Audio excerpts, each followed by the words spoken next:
인사드리겠습니다. 반갑습니다. 저는 에듀윌에서 포커스 경매라는 주제를 가지고 경매 강의를 진행하고 있습니다.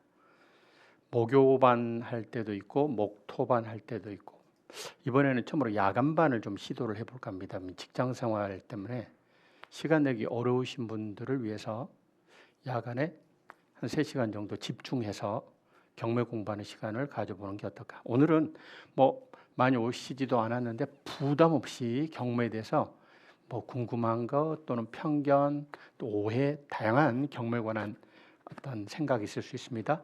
질문하실 분들은 부담 없이 그냥 질문하셔도 됩니다. 그래서 오늘은 간단하게 경매가 무엇인지 기본적으로 알아야 되는 경매 절차, 그리고 경매를 하면 대체 뭐가 좋은지, 그리고 경매 공부 어떻게 하는 게 좋은지, 그리고 소액을 이용한 투자 방법 몇 가지만 간단하게 말씀을 드릴까 합니다. 자, 근데 오늘 나눠드린 자료가 진도가 다 안 나갈 수 있습니다. 이것저것 질문 받고 그러면 그거는 집에 가셔서 자료로 활용하시면 되겠습니다. 자, 경매가 뭔가라고 되어 있습니다. 우리가 하는 건 부동산 경매죠. 부동산을 매각하는 겁니다. 동산 경매도 그럼 있겠죠. 동산 경매 하죠. 우리 저 드라마 보면 그 사업에 망한 사람들 집에 가서 집행관 아저씨가 빨간 딱지 붙입니다. 그렇죠? 그거 매각합니다. 동산 경매는 지금도 호가 경매 방식을 취하고 있습니다. 그러니까 자, 이거 최저 매각 가격이 300만 원입니다. 그래서 320, 330, 350, 370 콜 이런 식으로 호가 경매는 지금도 동산 경매에서는 진행하고 있어요. 근데 부동산 경매는 참고로 호가 경매 안 합니다. 의사표시에 너무 부담스러워요. 옛날에는 사실 그 경매법정 주변에 깡패들도 많았어요. 내가 얼마라고 부르고 싶은데 저쪽에서 칼 들고 막 나를 찌를 것 같고 좀 이런 의사표시에 자연스러운 의사표시를 못합니다. 그래서 지금은 실제로 법원에서 하는 거는 내가 매수하고자 하는 금액을 입찰표에 써서 냅니다. 그래서 그 입찰함을 개함을 해서 가장 비싸게 써내신 분에게 최고가 매수 신고의 지위를 주는 현재는 입찰이라고 하는 걸 하고 있습니다. 자, 부동산 경매는 말 그대로 경쟁시켜 파는 거죠. 파는데 경쟁을 붙여서 파는 겁니다. 그럼 왜 이 경매가 이루어지는가? 채무자가 채무를 변제하지 않습니다.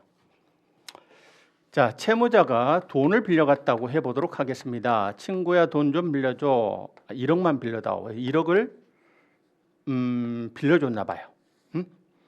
돈 받을 권리가 있는 사람을 우리가 채권자라고 합니다. 돈 갚기로 약속한 날이 됐습니다. 돈을 갚아다오. 그랬는데 못 갚겠다라고 말합니다. 차라리 배를 째라. 그렇다고 돈을 안 갚는다고 채권자가 채무자의 배를 째면 큰일 납니다. 그러나 누구는 배를 뗄 수 있냐면 국가기관인 법원의 힘을 빌면 배를 뗄 수 있습니다. 만약에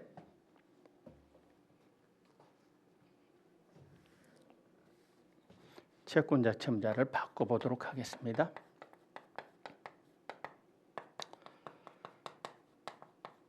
만약에 돈을 빌려준 사람이 은행이라고 해볼까요? 은행이라면 은행에서는 돈 빌려줄 때 그냥 빌려줄까요?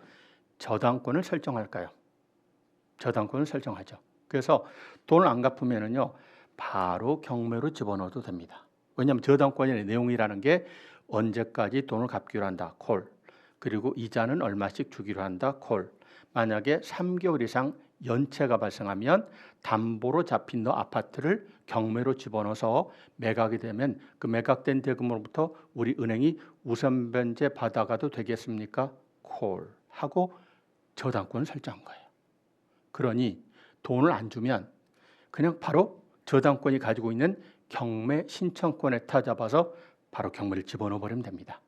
이런 경매들을 흔히 임의경매라고 부릅니다. 임의경매는 간단해요. 돈 안 갚으면 저당권자가 바로 경매 실행해버리면 됩니다. 그런데 조금 까다로운 절차를 거쳐야 되는 게 강제 경매입니다. 제가 아까 1억 원을 빌려줬다고 했어요. 근데 안 갚습니다. 그래서 법원에 달려갑니다. 그래서 채권자가 차용증을 제시하면서 판사님 내 말 들어보세요. 이 친구가 나한테 1억을 빌려갔습니다. 그런데 안 갚습니다. 이자의 재산인 아파트를 매각을 해서 그 매각된 대금으로부터 1억은 받게 해주세요. 라고 하면 법원에서 NO 합니다.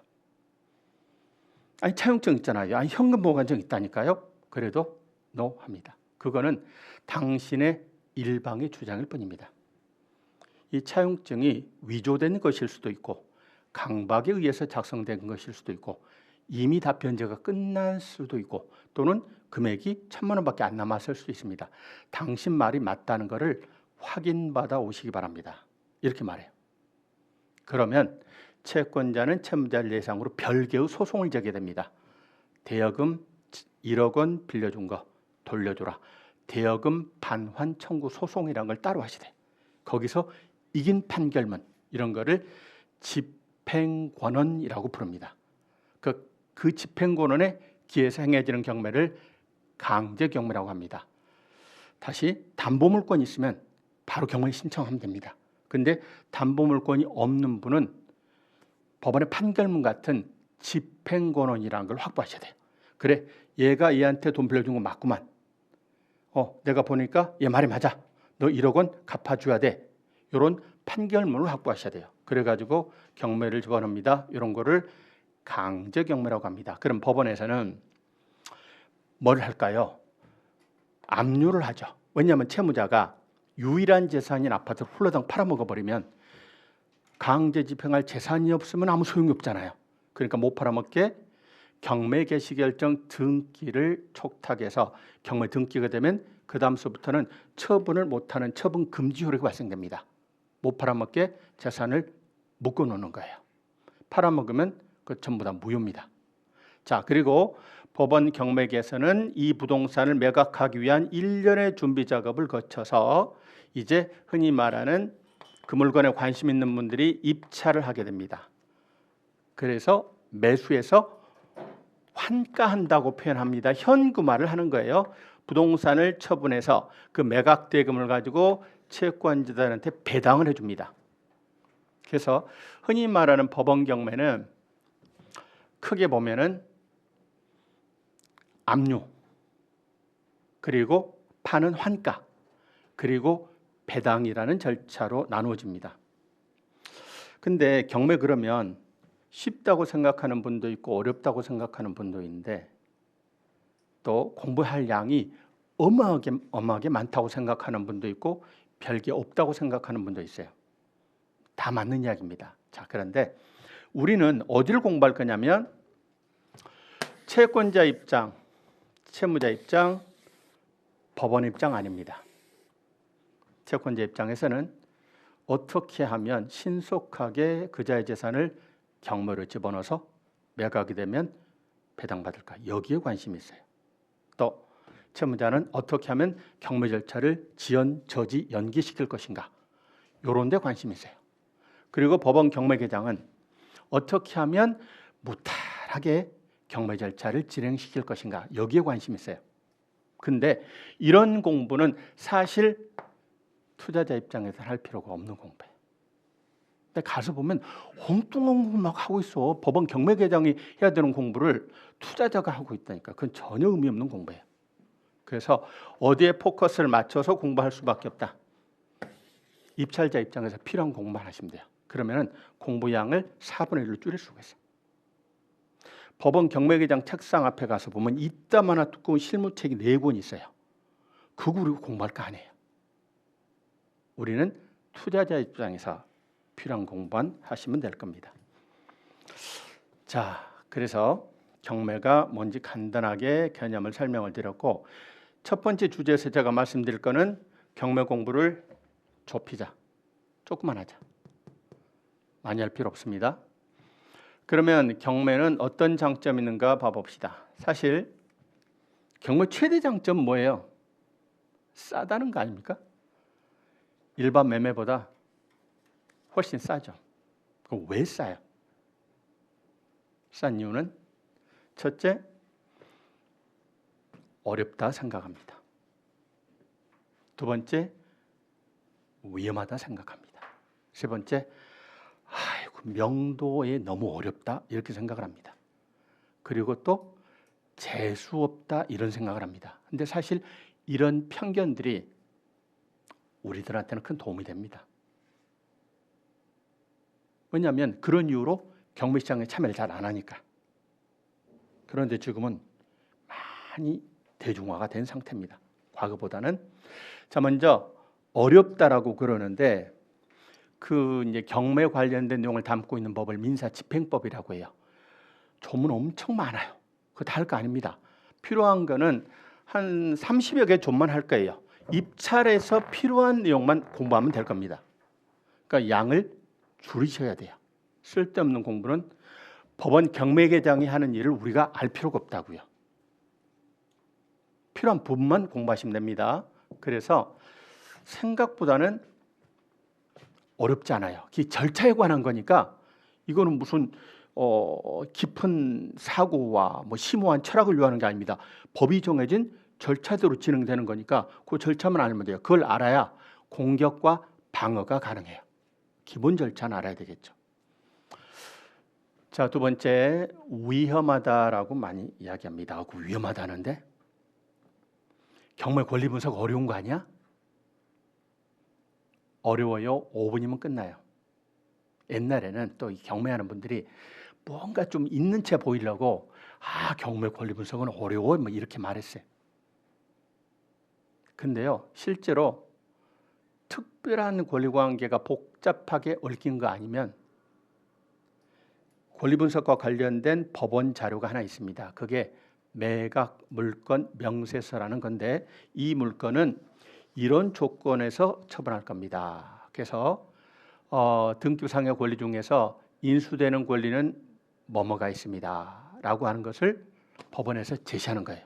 그래서 매각 물건 명세서 정도만 보시면 권리 분석은 복잡하지 않은 건 5분이면 끝나요. 근데 흔히 말하는 이제 여러 가지가 뭐 끼어 있는 것들, 뭐 유치권을 주장한다랄지, 뭐 법정지상권 물건이랄지, 지분이랄지 이런 것들은 천천히 하셔도 늦지 않아요. 일단 제일 만만한 거, 할 수 있는 거, 쉽게 접할 수 있는 주택부터 접근하시면 돼요.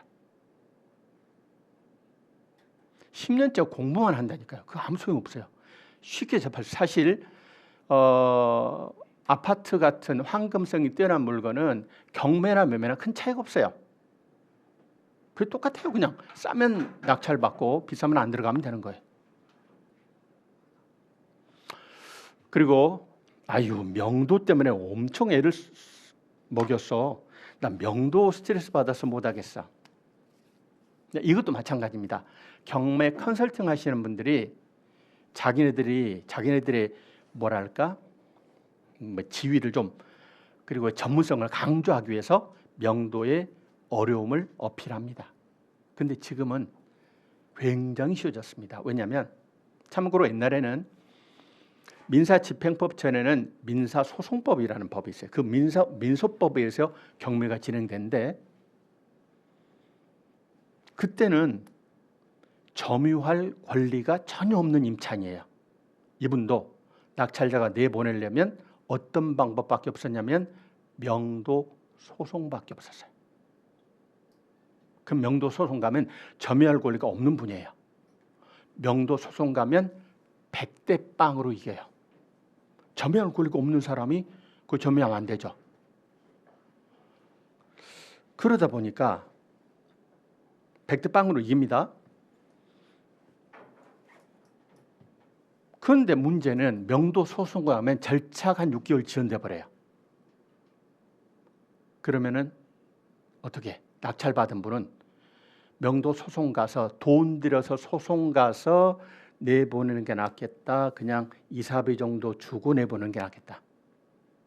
이사비 주고 내보내는 게 나아요.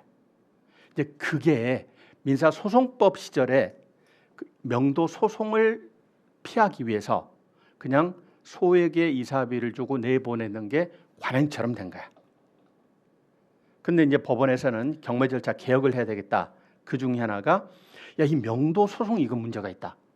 이거는 100% 5만 8천% 낙찰자가 이기고 점유할 권한이 없는 자는 나가야 되는데 굳이 이거를 소송으로 할 필요가 있느냐. 소송 낭비다. 에너지 낭비다. 그래서 이거를 그러지 말고 점유할 권한이 없는 자들은 낙찰받은 사람이 신청을 하면 바로 명령을 하게 하자. 김계동 씨 점유할 권리가 전혀 없습니다. 그러니 방 빼세요 하고 명령을 해요.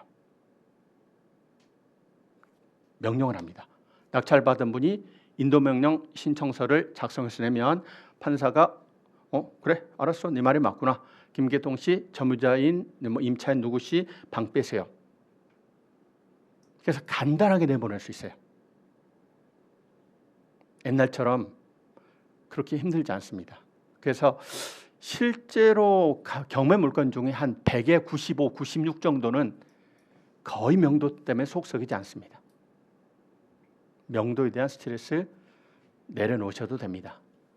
그 다음에 이 묘한 편견이 있어요. 재수없다. 재수없기는 뭐가 재수없습니까? 응? 또는 그런 생각들을 자꾸 합니다.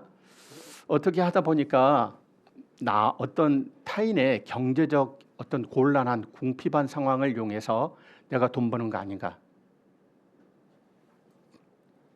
근데 생각해 보면 말입니다. 누가 나쁜 사람입니까? 그 사람이 돈을 안 갚아서 피해당한 채권자도 있을 테고 은행도 있을 테고 임차인도 있을 테고 세금도 못 있을 테고 사실은 당신으로 인해서 우리가 낙찰받은 우리가 나쁜 사람이 아니고 당신이 경제 질서를 어지럽힌 거예요. 아파트는 10억짜리인데 이것저것 빚을 다 합치니까 30억, 40억이 됩니다. 이런 물건은 일반 매매 시장에서 거래가 안 되겠죠. 그걸 안고 누가 삽니까? 그 해결 방법은 단칼에 경매로 쳐서 해결하는 수밖에 없어요. 경매로 넘겨서 낙찰받으면 모든 압류, 가압류, 근저당 이런 거 다 지워버리는 방식으로 권리를 정리할 수밖에 없어요. 그래서 오히려 낙찰받은 사람은요 국가 경제에 기여하는 바가 큽니다. 그리고 일면식도 없는 사람한테 막 이사비도 주기도 하고 세금 취득세 내고 또 팔면 양도세 내고 그런 편견이 지금 많이 줄었어요. 그래서 옛날에는 그들만의 리그였습니다. 거기다 이제 특히 특수 물건들은 흔히 특수 물건 그러면은 법정 지상권, 유치권, 지분 물건들을 말하는데 조금 더 특별한 이익을 가져올 수도 있습니다. 그다음에 경매 핵심은 이제 경매 핵심에 관한 이야기인데 좋은 부동산을 사실 오늘 공부는 요 단어 하나만, 요 문장 하나만 기억하고 가셔도 돼요. 경매는 좋은 부동산을 싸고 안전하게 사서 적당한 가격에 팔아서 수익을 내는 겁니다. 자, 그러면 여기서 말하는 좋은 부동산은 무슨 부동산이에요? 강남에 있는 아파트? 아닙니다. 위치가 좋고 가치가 있는 부동산은 그만큼 대가를 치러야 됩니다. 누가 봐도 좋은 물건은 엄청나게 달라집니다. 이거는 경매하기 좋은 물건 아니에요. 경매하기 좋은 물건은 사실은 A급 물건보다는 B 플러스급 물건이 더 좋아요. 자, 아파트들 중에서도 지금도 보면 강남에 있는 아파트들은요 한 30년씩 달라집니다. 그런 거 말고 약간 외곽에 있는 노도강 물건이나 강서구 물건이나 관악구, 금천구 이런 데 물건이 있어요. 아파트가 있어요. 약간 관심에서 약간 떨어져 있어요. 근데 시세보다 좀 싸게 나왔어요. 그렇다고 해서 거래가 없느냐? 수요는 있어요. 근데 약간 관심에서 떨어진 물건, 사실 경매로 돈 벌 수 있는 물건은 그런 물건에 집중하는 거예요. 누구나 관심을 갖는 물건은 일반 수요자를 우리가 이겨낼 수가 없어요. 오히려 약간 관심도가 떨어지지만 실수요자들은 끊임없이 있고 거래가 가능한 물건, 이런 물건이 경매에서는 좋은 물건이라고 해요. 자, 좋은 물건을 싸게 사야 됩니다. 그렇죠? 아까 그런 이유로 어렵다, 위험하다, 명도가 쉽지 않다. 남의 불행을 이용해서 돈을 번다. 이런 편견으로 사람들이 많이 참여 안 합니다. 상대적으로 싸게 살 수 있어요. 사실 싸게만 사면은요, 모든 리스크가 다 해결이 돼요. 싸게 샀다. 그러면 명도 이사비좀 주면 돼. 싸게 샀어요. 수리비 좀 들어도 돼요. 싸게 샀어요. 관리비를 좀 체납했나 봐요. 줘도 돼. 그리고 좀 싸게 사면 안 팔린다? 깎아서 팔면 돼요. 깎아서는 무조건 삽니다. 그래서 싸게 사는 게 중요하죠. 싸게 사면 많은 걸 해결할 수 있습니다. 자, 그 다음에 이 싸게 살려면 이제 시세 조사를 잘 해야 됩니다. 그리고 안전하게 사는 거 중요합니다. 사실 경매에 대해서 법적으로 흔히 말하는 매수 신청 대리, 입찰 대리를 할 수 있는 사람은 세 사람입니다. 변호사, 법무사, 그리고 매수 신청 대리인 등록을 한 공인중개사, 이렇게 세 사람이 법적으로 할 수 있어요. 그런데 흔히 말하는 입찰 대리나 이런 데들은 변호사가 시장 참여를 안 합니다. 얘네들은 주로 소송 사건에서 돈 벌 수 있는 국내 소송건으로 주로 집중하지 입찰 대리 이런 건 안 합니다. 또 법무사도 경매를 취하나 취소시키는데 주로 비즈니스 모델을 갖고 있어요. 흔히 말하는 입찰 대리는 공인중개사들이 주로 합니다. 저는 경매 강의도 합니다만 강동에 조그마한 공인중개사 사무실을 운영하고 있습니다. 그러면서 뭐도 같이 하냐면 매수 신청 대리인 등록을 해요. 법원에 가서. 그러면 흔히 말하는 입찰 대리라는 걸 할 수 있어요. 그래서 감정가 기준으로는 1%나 또는 최저 매각 가격 기준 1.5% 범위 안에서 합의로 정한 금액을 보수로 받을 수 있어요. 자, 안전하게라고 하는데 아까 안전하게 제가 권리 분석은 5분이면 끝난다고 그랬죠. 그러면 5분이면 끝나는 권리 분석이다 보니까 변호사, 법무사, 공인중개사가 차별화가 안 돼요. 그러면 어떤 게 좋은 부동산이고 어떻게 사는 게 싸게 사고 어떻게 출구 전략을 뽑을 거, 이거는 변호사, 법무사보다 부동산이 훨씬 더 잘해요. 시장 참여 자체를 변호사들은 잘 안 합니다. 자, 안전하게 사서 낙찰을 받으셔야 됩니다. 낙찰을 받아야 되죠. 자, 낙찰을 받는 방법이 매우 중요하죠. 일단 낙찰을 받지 못하면 꽝이잖아요. 수익이 발생하지 않습니다. 낙찰을 받으셔야 됩니다. 그런데 가끔 보면 싸게만 살려고 하는 분들이 있어요. 그래서 예를 들어서 얼마짜리라고 해볼까요? 감정가 5억짜리입니다. 근데 한 번 유찰이 됐어요. 그래서 지금 서울시 같은 경우에는 최저 매각 가격이 전회차 대비 20% 정도 감가됩니다. 그래서 한 번 유찰돼서 4억까지 떨어졌고 또 한 번 유찰돼서 3억 2천까지 떨어졌다고 해볼게요. 근데 시세가 예를 들어 한 4억 한 5천에서 6천 정도 된다고 해보도록 하겠습니다. 감정가는 5억입니다. 보통 경매 물건은 시세보다 감정가가 약간 업되는 경향이 있어요. 왜 그럴까요? 경매 물건인데 만약에 시세보다 박하게 최저 매각 가격을 예를 들어 한 4억 3천 이렇게 잡으면 채권자, 채무자가 좋아한다, 짜증낸다. 이것들이 말이야 내 아파트가 그거밖에 안 한단 말이야. 또 채권자 입장에서도 어떻게 가능하면 비싸게 팔려야 채권 회수가 용이하잖아요. 그러니 평가사 입장에서는 굳이 경매 물건 감정평가 의뢰받았을 때는 박하게 할 이유가 없어요. 약간 업되는 경향이 있어요. 시세보다. 그러나 은행으로부터 의뢰받고 담보물에 대한 감정평가할 때는 약간 박하게 하죠. 자, 감정가격 5억입니다. 근데 4억입니다. 오! 이때 아무도 안 들어와서 유찰이 됐어요. 그래가지고 3억 2천입니다. 어떤 분들은 보면 얼마 쓰세요? 그러면은 3억 2천, 3억 3천, 3억 4천 이렇게 쓰면 평생 가도 된다 안 된다? 안 돼요. 네? 최저가 언저리에서 깔짝깔짝 대다가 아이고 아닌가벼 하고 떠나고 맙니다. 낙찰을 받으려면 낙찰받은 가격으로 들어가야 되죠. 그러니까 욕심이 과하면 최저가 수준에서 몇 번 쓰다 보니까 떨어져요. 그러면 이제 짜증 납니다. 또 현재 온비도 공모 같은 경우는 전자 입찰을 하거든요.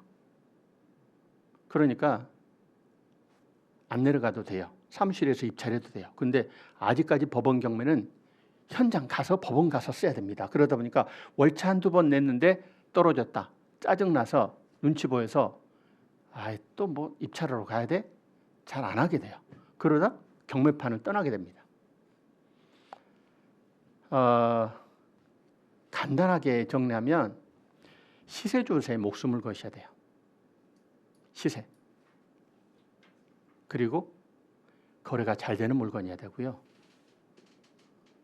욕심을 조금만 내려놓으면 됩니다. 그러면 낙찰받을 수 있거든요. 우리가 이제 보통 가격을 정할 때 두 가지 방식이 있죠. 하나는 밑에서부터 위로 끌어올라가면서 낙찰 가격을, 입찰 가격을 정하는 방식. 흔히 말하는 바텀업 방식입니다. 얼마 쓸까요? 3억 2천 쓸까요? 3억 3천? 3억 4천? 조금 더 쓰지. 3억 5천? 조금 더 3억 6천. 이렇게 해서는 팍팍 못 올라가요. 그럼 거꾸로 탑다운 방식 쓰는 게 낫습니다. 내가 이 물건을 통해서 얼마를 먹을까? 목표 수익을 정하는 거예요.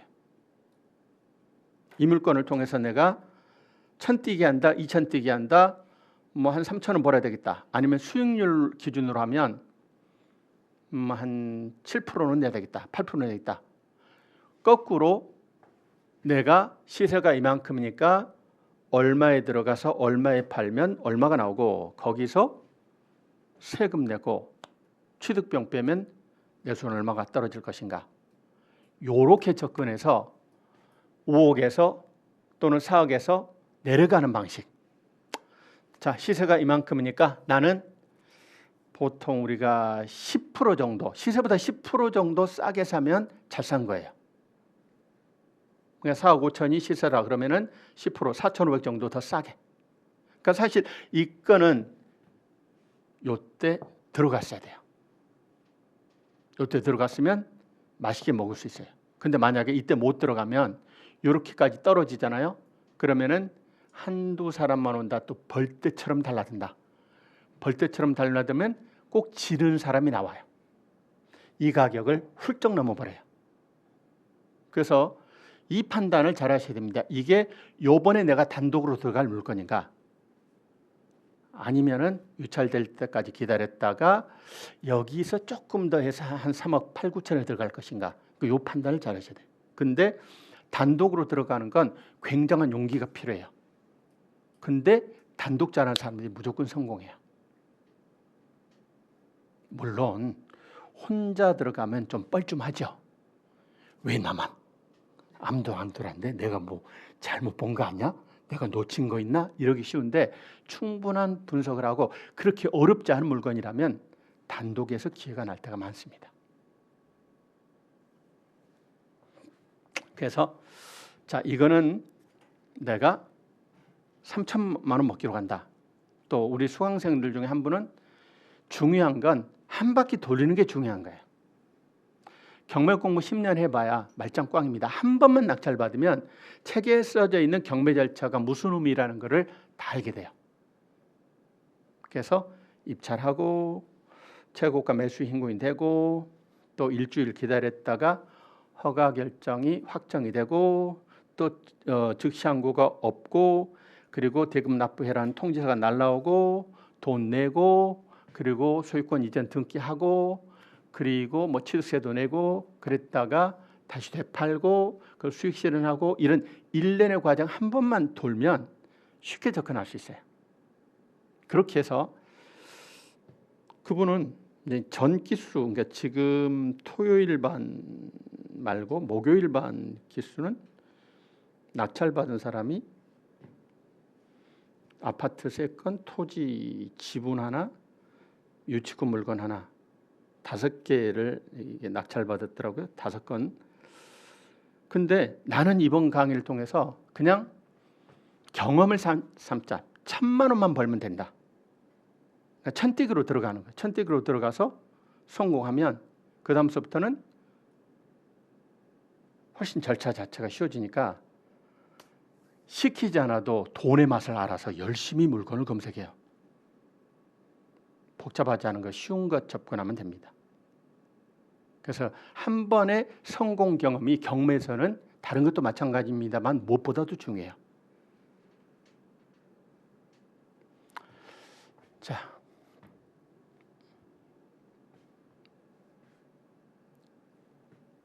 낙찰을 받는 거 중요합니다. 보통은 탑다운 방식으로 접근하는 게 바텀업 방식보다 훨씬 더 유리합니다. 나는 다 띄고 내 손에 3천만 먹기로 하자. 난 수익률 몇 프로. 그러니까 보통 우리가 10% 정도 차익을 남기면 괜찮아요. 그래서 낙찰을 받으려면 10% 시세 대비 예를 들어 90%에 들어갈 게 아니고 그런 사람들이 많으니까 91 내지 92 정도로 들어가면 오히려 낙찰이 잘 돼요.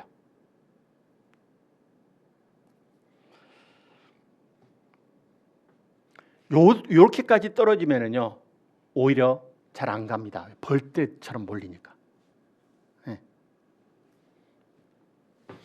자, 그러면 거꾸로 무조건 먹어야 되는 경우도 있어요. 예를 들어서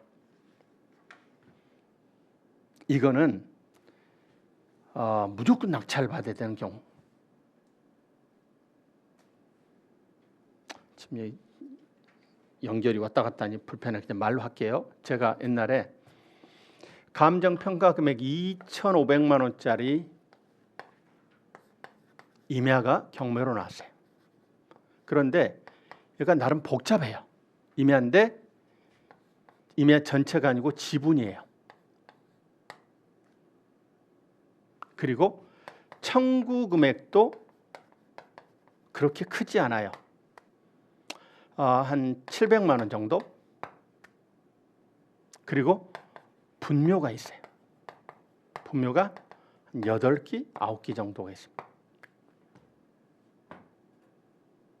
자, 그러면 경기도 양평에 있는 임야인데 감정가는 한 2,500만 원 됐어요. 근데 사람들이 잘 안 들어갑니다. 첫째, 지분이어서 지분은 잘 안 들어가려고 그래요. 또 지분은 공유자 우선 매수권이라는 게 있어요. 다른 공유자가 손들고 제가 사겠습니다. 그러면 법원에서는 그 공유자에게 매각을 허가하도록 돼 있어요. 그리고 청구 금액이 얼마 안 돼요. 감정가 2,500인데 700이면 경매가 끝까지 갈까요? 중간에 돈 다 갚고 취하될 가능성이 클까요? 취하될 가능성이 커요. 자, 그리고 분묘가 있어요. 분묘가 있다 보니까 부담을 느끼는 거예요. 근데 거꾸로요. 지분인데 분묘가 있으면 나쁘지 않아요. 오히려. 그래서 이게 얼마까지 떨어졌냐면 어떻게 하다 보니까 한 200만 원 정도까지 떨어졌어요. 180 얼마까지. 한 180만 원 정도까지 떨어졌습니다. 누가 들어갔다가 한번 대금을 미납하고. 자, 그럼 제가 우연히 봤어요. 우연히. 근데 전회차 최저 매각 가격이 예를 들어 230이에요. 그러면 최저가가 180이고 전회차가 230입니다. 그 전회차가 330 된다고 해볼게요. 이때는 180, 190 써야 되겠습니까? 230, 40 써야 되겠습니까? 오히려 330 전회차에 근접하는 게 나을까요? 자, 180만 원 쓰는 거하고 230만 원 쓰는 거하고 얼마 차이예요? 50만 원 차이.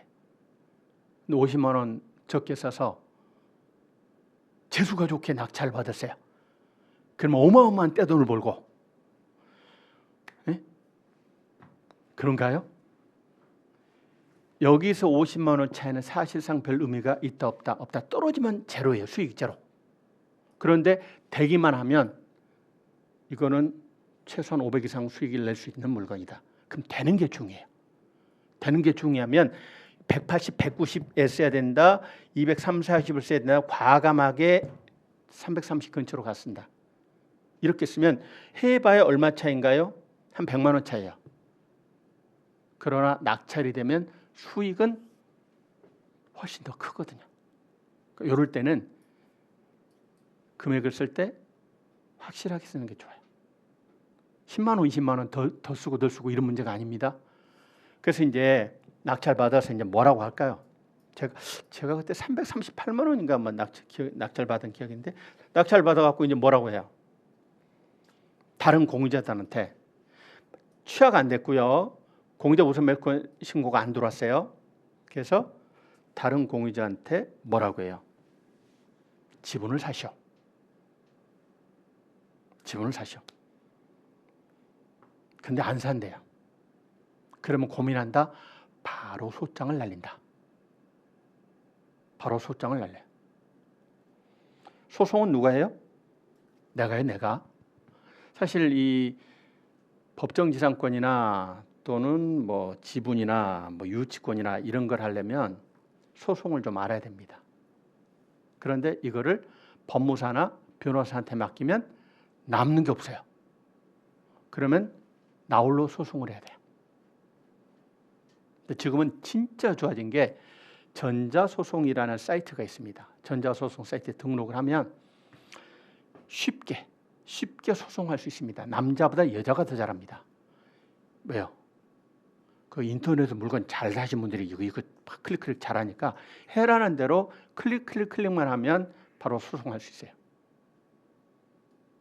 그래서 이제 저는 뭐라고? 공유물을 분할합시다라고 소장을 날립니다. 응? 내 지분을 사주시오, 혹은 안 사줘. 그러면 공유자는 무슨 권리가 있어요? 공유물 분할 청구를 할 수 있어요. 네? 공유물을 분할합시다. 그러면 이제 어떻게 돼요? 공유물 분할은 원칙이 현물 분할이 원칙이에요. 근데 분묘가 있기 때문에 이게 현물 분할이 될까요? 금긋기가 어렵겠죠. 결국은 경매 분할로 갈 수밖에 없어요. 전체를 팔아가지고 각 지분권자가 n분의 1로 배당받아 갑니다. 그러면 잘못하면 이 분묘가 있는 이 땅이 경매로 넘어가는 거예요. 그럼 후손들 입장에서는 그 돈 크지도 않아요. 몇 억도 아니야. 네? 몇백만 원 때문에 전체가 경매로 넘어가서 잘못하면 딴 사람한테 넘어가 버릴 가능성이 있는 물건이다 보니까 어떻게 해요? 공유물 분할을 위한 경매로 간다. 그 전에 적당하게 대가를 지급하고 산다. 되삽니다. 그래서 이 물건도 소장을 날 때 날리자마자 큰 집에서 야 이게 어떻게 된 거야? 대체 누가 이런 짓을 한 거야? 막내 지분이 넘어갔구만. 야 그냥 네가 좀 둘째 네가 좀 사라. 그래서 그냥 해결이 돼요. 뭔 이야기야? 이런 그렇구나. 그 이야기 하려다. 그래서 이거는 이 언저리에서 써야 될 건 아니고 과감하게 먹을 때는 질러야 돼요. 50만 원, 80만 원 더 쓰고 덜 쓰고가 중요한 게 아닙니다. 낙찰받는 게 중요할 때가 있어요. 돈을 못 내서 다시 가는 매각을 재매각이라고 합니다. 돈을 못 냈어요. 응? 돈을 못 냈습니다. 다시 갑니다. 지금 예를 들어서 사업까지 떨어졌고 3억 2천까지 떨어졌어요. 그런데 누가 들어갔어요. A씨가 들어갔는데 돈을 못 냈어요. 돈을 못 낸 이유는 뭐 하늘의 별처럼 많습니다만 돈을 못 냈습니다. 그러면 다시 재매각으로 갑니다. 이걸 재매각으로 갈 때는 경고적 의미로서 법원에서 알립니다. 신사숙녀 여러분, 이거 전에 낙찰 받으신 분이 돈을 못 낸 거 보니까 혹시 위험한 물건일 수도 있어요. 예? 독사과일 가능성이 있으니까 입찰에 신중을 기하시기 바랍니다 라고 말을 해요. 그런데 말 안 들어먹어요. 그래서 그럼 돈으로 해결해라.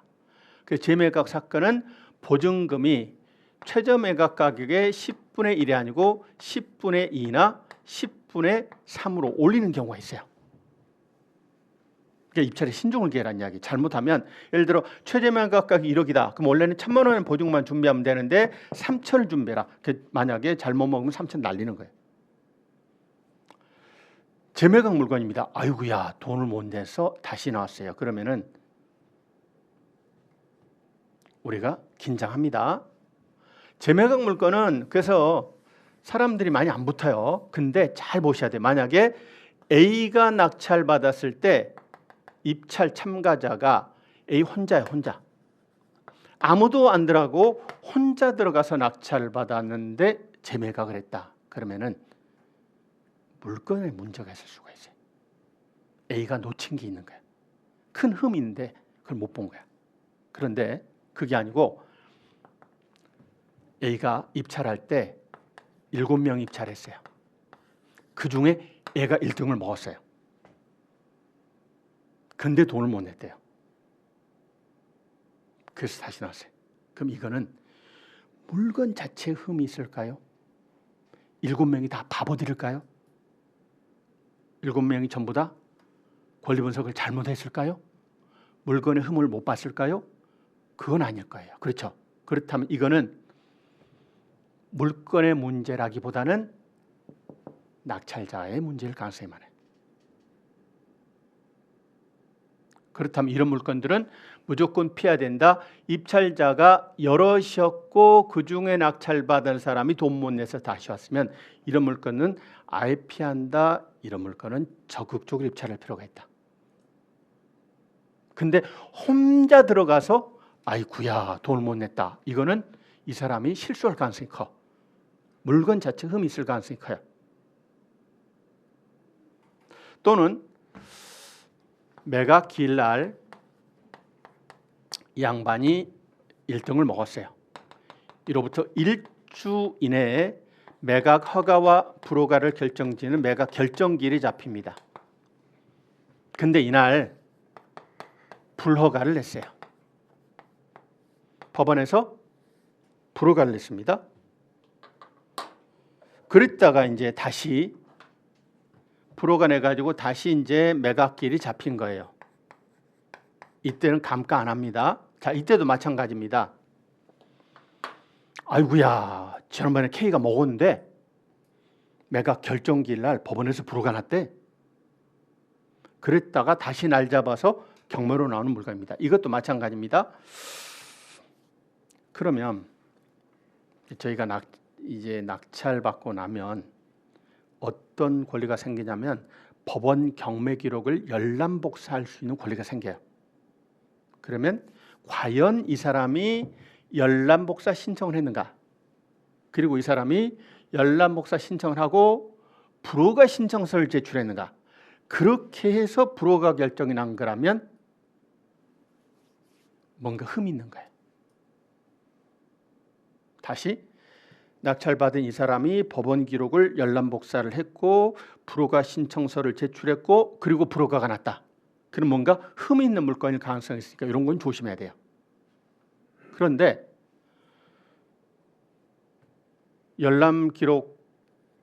법원 기록을 열람복사했다는 기록이 전혀 없어요. 그리고 이 사람이 불허가 신청서를 제출했다는 기록도 전혀 없어요. 그런데 법원이 직권으로 불허가를 내는 거야. 그럴 수 있어요. 절차상의 흠결이 있거나 문제가 있다. 예를 들어 송달을 제대로 못했다, 통지를 제대로 못했다 뭐 등등의 이유로 법원에서 스톱 불허가 다시 할 거야 이럴 때가 있어요. 요렇게 해서 불허가 나가지고 다시 진행되는 경우라면 들어가도 돼요. 기회가 있어요.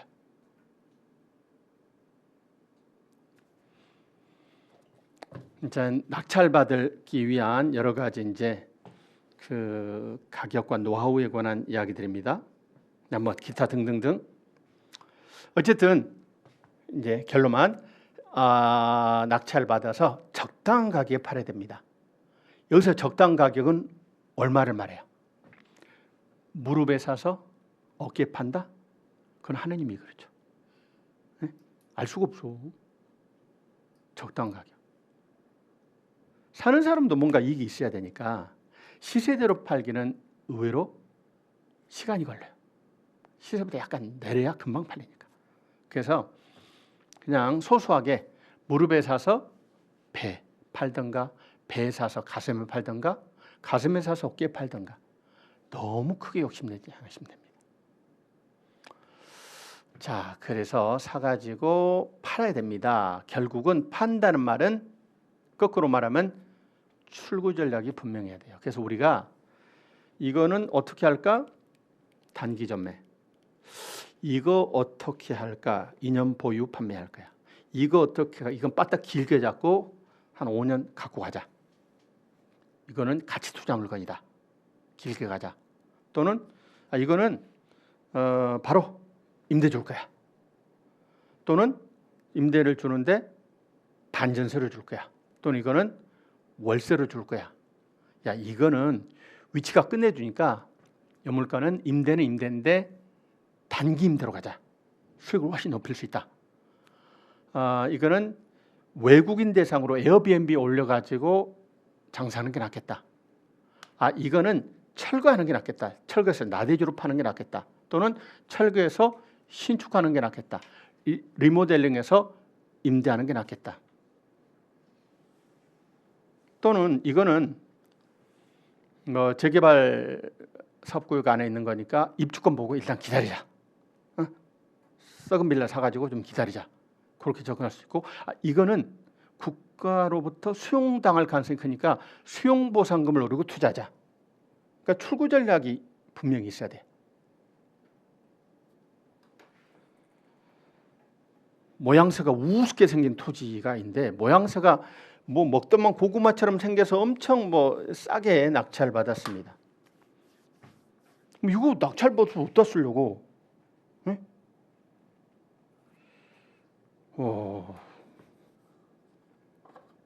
우습게 생겼어요? 그런데 우습게 생겼다는 이유로 엄청 싸요. 근데 옆에 토지 소유자가 이렇게 땅을 가지고 있으면 요 토지를 요 사람한테 팔면 돈이 되지 않을까요? 그 옆 토지 소유자에게 팔 요량으로 낙찰받기도 해요. 못생겨도 쓰임새가 있습니다. 또는 맹지. 예?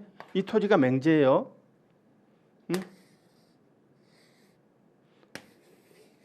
이 토지가 이렇게 있다고 해볼까요? 여기가 도로입니다. 맹지예요. 경매로 나왔어요. 근데 맹지이기 때문에 도로하고 접하고 있지 못하니까 싸죠. 그걸 누가 사? 건축을 못하는데. 근데요, 이거를 싸니까 제가 낙찰 받았어요. 싸니까. 그래서 나중에 누구한테 팔면 도로하고 접하고 있는 앞토지 소유자에게 팔면 이 전체로 이렇게 건축을 하면 큰 돈이 되겠죠. 맹지라고 무조건 나쁜 건 아니에요. 싸면 똥도 산다고 그랬어요. 싸면 많은 걸 해결해 줄 수 있습니다. 자, 하여튼 출구 전략이 없으면 안 돼요. 자, 저 사람은 진짜 경매 잘해. 이런 말을 듣는 사람은 낙찰을 잘 받는 사람이다. 잘 파는 사람이다. 잘 파는 사람이에요. 낙찰은 지르면 다 낙찰이 되지. 잘 팔아서 수익 실현하는 사람이 잘 파는 사람. 경매를 잘하는 사람. 자, 그래서 수익을 내야 됩니다. 근데 경매로 돈 벌기가 생각보다는 까다롭습니다. 왜냐하면 양도세가 1년 내 단기 전매하면 77%예요. 1년 이상 2년 내 처분하면 지방소득세 포함해서 66%예요. 2년 이상 보유했다가 팔아야 6에서 45%예요. 그러니까 2년 이상 보유를 해야 되는데 그러면 하나 투자하고 2년 홀딩하고 말이 안 되잖아요. 빨리빨리 전매할 수 있어야 됩니다. 그 방법이 바로 매매사업자를 내는 거예요. 그래서 경매하시는 분들은 매매사업자를 많이 냅니다. 매매사업자는 말 그대로 부동산을 사고 팔고가 자기의 사업이에요. 비즈니스예요. 우리가 일반적으로는 개인이 부동산을 팔면 양도소득세를 내지만 매매사업자는 사고 파는 게 자기의 비즈니스예요. 그러니까 뭘 내냐면 사업소득세를 내요. 사업소득세. 그 사업소득세는 일반 종합소득세 세율하고 똑같아요. 3달 만에 팔았어도 과표가 적으면 6%, 조금 크면 15%, 조금 더 크면 24%를 때려 맞지 77% 맞는 게 아니에요. 그래서 결국은 그거예요. 좋은 부동산을 싸게 사서. 그러니까 안전하게는 다 안전하게입니다. 낙찰 받아서. 낙찰 못 받으면 꽝이니까 적당한 가격에 팔아서 수익을 내는 게 경매입니다.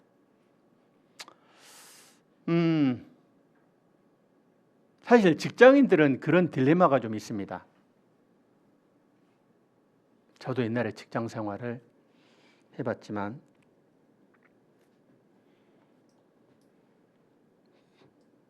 직장 생활하는 사람들 중에 어떤 사람들은 진짜 회사 생활 열심히 회사에 온몸을 바쳐 충성하듯 일하는 분도 있고 또 어떤 사람은 대충 회사에 어영부영 슬렁슬렁 다니고 이래요. 그런데 몸 바쳐서 일한 사람이 임원이 못 되면 상처만 남습니다. 돈도 못 벌었지. 애들 관리도 안 되지. 근데 어영부영 회사를 뭐 마치 무슨 알바시로 다니는 애들이 오히려 재테크에 관심을 많이 기울여요. 그래서 나중에 긴 텀으로 보면 이분들이 훨씬 더 잘 삽니다. 조직이 나를 책임져 주지 않습니다. 뭔가 투자를 하긴 해야 돼요. 근데 우리 샐러리맨들의 근로소득이라는 게 풍족하지 않잖아요. 그렇지 않습니까? 그렇다고 에이 때려치고 나갈 거야. 또 그 정도는 아니야. 그러니까 먹고 살긴 하는데 풍족하진 않고 불만을 느끼고 때려치고 나갈 정도는 아니고 근근히 그 상태를 유지하다 보니까 그렇게 한 40, 50 되면 의외로 남는 게 없을 수 있어요. 그러니까 뭔가 아무것도 하지 않으면 아무 일도 안 생기냐 뭔가를 해야 되는데 사실 투자가 우리가 이제 생각하는 투자는 금융 투자인데 주식이나 채권이나 뭐 금이나 또는 뭐 코인이나 달러 투자나 생각보다 쉽지 않습니다. 정보의 비대칭성으로 해서 개미들은 깨갱할 수밖에 없는 거죠. 그러면 상대적으로 자산시장은 기본적으로 우상향 시장이잖아요. 그 가장 대표적인 우상향 시장이 부동산입니다. 부동산은 뭐 일반 상품처럼 뭐 찍어낼 수도 없고 또 미국 달러처럼 찍어낼 수도 없고 우리나라 한국은행처럼 막 찍어낼 수도 없잖아요. 딱 정해져 있는 한계가 부정성이라는 속성 때문에 가면 갈수록 부동산의 가치는 올라갈 수밖에 없다. 부동산에 투자하는데 매매를 선택할 수 있지만 다른 방법으로서 경매를 한번 생각해 볼 수도 있다는 이야기예요. 남하고는 조금 다른.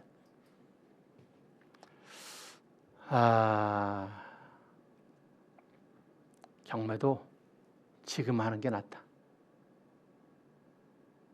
지금 하지 않으면 5년 뒤에 그때 할걸. 아마 그럴 수도 있어요. 또 10년 뒤에 그때 내가 했으면 대박일 텐데 늘 그런 후회를 하게 됩니다. 그러니까 마음 먹었을 때 하시는 것도 좋고요.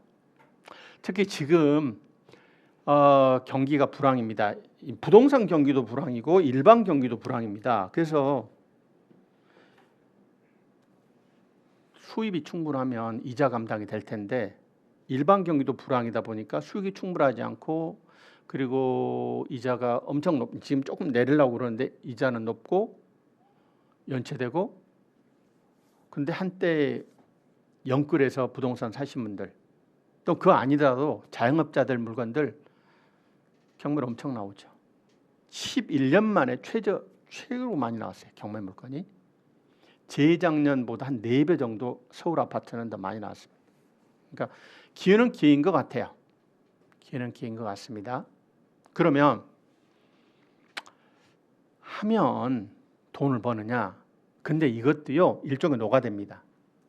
무슨 말이냐? 하는 만큼 벌어요. 그러니까 내가 그냥 소박하게 10%, 1년에 10%, 10%는 소박한 게 아니긴 합니다만 10%씩을 내겠다. 좋아요. 근데 그거를 1년에 2번 하면 20%가 돼요. 그걸 내가 1년에 3번 돌리면 30%가 되는 겁니다. 그리고 1년 하고 끝난 게 아니고 다음 연도, 다음 연도, 다음 연도 꾸준히 하면 거기 이제 복리마법까지 더해지니까 훨씬 더 한 번에 갖고는 큰 수익을 얻을 수는 없어요. 뭐 재수가 좀 물론 큰 수익을 얻을 수 있겠지만, 근데 하는 만큼 법니다. 그러면 자주 해야 되고 꾸준히 해야 돼요. 자주 하고 꾸준히 해야 됩니다. 자주 꾸준히 하려면 돈의 맛을 알아야 돼. 재미가 있어야 됩니다. 그리고 스트레스 받으면 그런 물건을 안 하시면 돼요. 나는 명도의 스트레스가 커. 그러면은 주택 물건 중에서도 명도 부담 없는 물건만 하시면 돼요. 즐겁게 해야 됩니다. 근데 묘하게 또 자꾸 하면 쉬워져요. 나중에 전문가가 돼요. 우리가 흔히 하는 말로 3번만 낙찰 받으면 강의한다 말이에요. 5번 낙찰 받으면 책 쓴다 말도 합니다. 자꾸 하면, 제 아는 분은 평생을 40년을 법정 이상권 물건만 했어요. 그래도 물건은 하늘의 별처럼 많으니까 특화를 한 거예요.